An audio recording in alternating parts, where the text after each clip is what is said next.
From this to this. Opo, nag-18th birthday na po si Ate Marisa.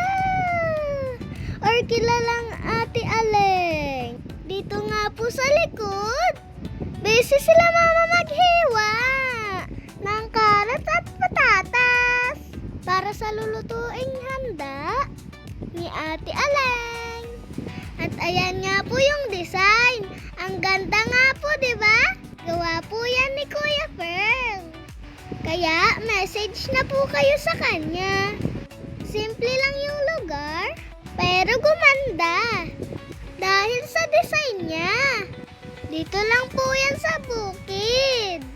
At ayan nga po, nagsimula na.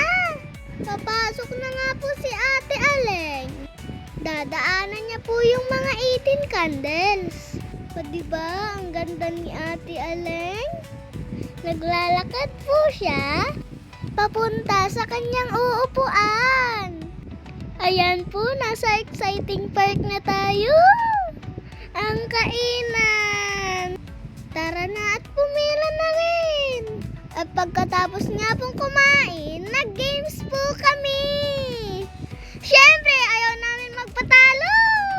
Kinaumagahan, nagpunta naman po tayo sa Tapia River para mag-picnic at maligo. Ayan po, tignan nyo. Ang ganda po at ang linaw. At kami maliligo muna. Kahit di tayo marunong lumangoy. Diba? Madami po kami. O diba po, malinaw ang tubig. At dito ko na po tatapusin ang vlog na to.